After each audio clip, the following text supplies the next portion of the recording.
Hello दोस्तों, स्वागत है आप सभी का मेरे चैनल पर। और जैसा कि आप लोग थंबनेल से समझ गए होंगे कि आज का जो वीडियो है वो एमपीपीएससी प्रीलिम्स 2025 में अभी लास्ट 15 डेज़ बचे हुए हैं उसके ऊपर है। तो इन मेरा जो एक्सपीरियंस रहा है उसको लेकर मैं आपको लास्ट 15 डेज़ के लिए बता रही हूँ कि कौन सी चीज़ें हैं जो आपको करना चाहिए और कौन सी चीज़ें हैं जो आपको नहीं करना चाहिए, जो आपको डिमोटिवेट करेंगी लास्ट टाइम पर। ठीक है, तो हम उनके बारे में बात कर लेते हैं। सबसे पहली चीज़ जो एग्ज़ाम के लिए बहुत ज़्यादा ज़रूरी होती है, किसी भी एग्ज़ाम के लिए, जो गलती मैंने की है वो मैं आप लोगों को बता रही हूँ। तो आप लोग एज अ फेलियर इस चीज़ को मत लेना कि इनके एग्ज़ाम्स नहीं निकले तो हम इनसे कुछ नहीं सीख सकते, ऐसा नहीं है। जिनके एग्ज़ाम्स नहीं निकले वही आपको बेटर तरीके से बता सकते हैं कि उन्होंने क्या गलतियाँ की हैं। ठीक है, तो सबसे पहले हम बात कर लेते हैं, इसमें 15 दिन बचे हुए हैं प्रीलिम्स में। ठीक है, तो इन 15 दिनों में आपको सबसे पहले तो ये नहीं सोचना है कि मैंने ये नहीं पढ़ा या मैंने ये नहीं पढ़ा या मैंने ये नहीं पढ़ा। आपने सब पढ़ लिया, आपको ये सोचना है। सबसे पहले तो कॉन्फिडेंस होना बहुत ज़रूरी है ना। और सबसे दूसरी बात, कॉन्फिडेंस होना ज़रूरी है। लास्ट टाइम पर टेस्ट मत लगाना, 5 दिन और लगा लो, लास्ट के 10 दिन 12 दिन टेस्ट मत लगाना, क्योंकि कोई मतलब नहीं है टेस्ट लगाने का। एंड टाइम पर अगर टेस्ट में कम नंबर आते हैं तो एनजाइटी इशू होते हैं। एनजाइटी होती है कि हम इतने टाइम से पढ़ रहे हो ना, टेस्ट में नंबर कम आ रहे हैं, तो आपका जो कॉन्फिडेंस का लेवल है ना वो लो हो जाता है। तो टेस्ट मत लगाना लास्ट टाइम पर। 2 चीज़ें हो गई। ठीक है, पहली तो ये सोच के चलो कि हमने सब पढ़ लिया, हमारा पर अच्छा जाएगा। दूसरी चीज़, टेस्ट लास्ट टाइम पर नहीं लगाना है। तीसरी और मोस्ट इम्पॉर्टेंट चीज़, आपको छोटी छोटी चीज़ें जो होती है ना उनको बारीकी से देखना है। अब आप पूरा सिलेबस, अगर आप सोचो ना कि मेरे पास 7-12 दिन बचे और मैं एमपी पूरा रिवाइज कर लेता हूँ एक बार, ऐसा नहीं करना। आपको कोर पता होना चाहिए। जैसे कि आपको पता है कि नदी से या पर्वत, पठार, पहाड़, इनसे क्वेश्चन आता ही आता है। आपको इसको बहुत अच्छे से देख के जाना है, एकदम डीप में। आप इस टॉपिक को बहुत अच्छे से देखो, है ना। जैसे कि आपको पता है कि जो आधुनिक भारत है उसमें, आधुनिक भारत में डेट्स वगैरह जो होती हैं, लास्ट के स्वतंत्रता वाले आंदोलन है, उनसे एक क्वेश्चन ज़रूर आता है। तो उनको बहुत अच्छे से देख के जाओ।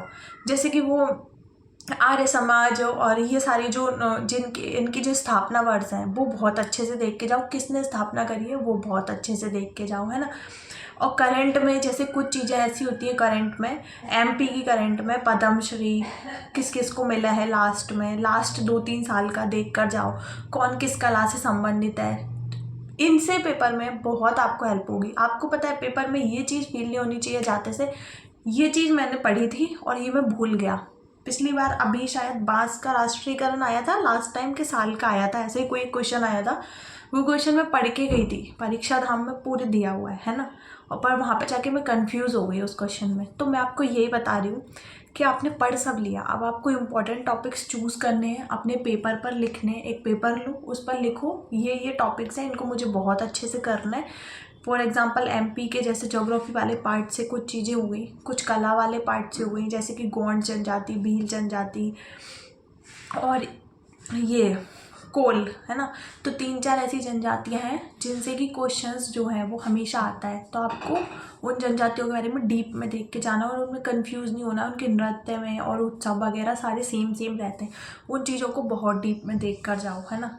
तो ये जनजाति वाला बता दिया मैंने आपको, करंट का बता दिया, और साथ ही साथ मैंने आपको वो बता दिया एक एमपी की ज्योग्राफी का, आपको हिस्ट्री का बता दिया मैंने। अब आपको क्या करना है, आपको ये देखना है अदर जो पॉलिटी है उसमें आप आर्टिकल्स जो हैं उनको अच्छे से रिवाइज करके जाओ। आर्टिकल्स बहुत सारा लाएंगे पेपर में आएंगे, तो इसलिए जो सरल आर्टिकल है ना, सरल क्वेश्चन आपका गलत नहीं होना चाहिए। तो आप आर्टिकल्स को बहुत अच्छे से देख कर जाओ। कुछ ऐसी ऐसी चीज़ें होती हैं जो आपको बहुत अच्छे से देखनी है, जैसे कि इकोनॉमी वाला जो पार्ट है उसमें एमपी का जो इकोनॉमी है, ठीक है, उसमें ना आप ये आर्थिक सर्वेक्षण और ये बजट वगैरह हैं, इनको अच्छे से देख कर जाओ, इससे क्वेश्चन आता है। तो इस प्रकार से ना, और सबसे बड़ी इम्पॉर्टेंट बात है कि क्वेश्चन पेपर जब आए ना सामने, और जो आपको पहली बार में सही लग रहा हो ना उसी को टिक करके आना, क्योंकि बाद में इस कन्फ्यूज़न से 1-1 2-2 नंबर से बहुत लोग बाहर हो जाते हैं। तो कुछ खुद छोटी छोटी चीज़ें हैं जो मैंने आपको बतानी थी तो आपको बता दी। बाकी एग्ज़ाम आने वाला है, 15 दिन बचे हैं। आप टेस्ट कम लगाओ, जितने टेस्ट आपने लगा लिए हैं ना, जो टेस्ट जैसे आपने कोई एक कोचिंग का टेस्ट लगाए या 2 के लगाए, तो आप टेस्ट मत लगाओ। जो टेस्ट आपके पास है ना उनको आप देखो कि आपका ये क्वेश्चन पहले गलत हुआ था तो अब आपको आ रहा है कि नहीं आ रहा है, वो क्वेश्चन आपने पढ़ लिया कि नहीं पढ़ लिया। जो टेस्ट आपने लगाए हैं उनको एक बार क्विक रिवीजन में देखो उनको, कि आप कैसे उनको कर पा रहे हो अभी भी या नहीं कर पा रहे हो, ठीक है। तो ये फिजिक्स बोल रही हूँ मैं, हिस्ट्री, ज्योग्राफी, पॉलिटी, इकोनॉमी, है ना। एमपी को अच्छे से रिवाइज़ करके जाओ। एमपी का जो कल्चर वाला पार्ट है उसको बहुत अच्छे से देख के जाओ, क्योंकि उनसे क्वेश्चंस आते ही आते हैं, है ना।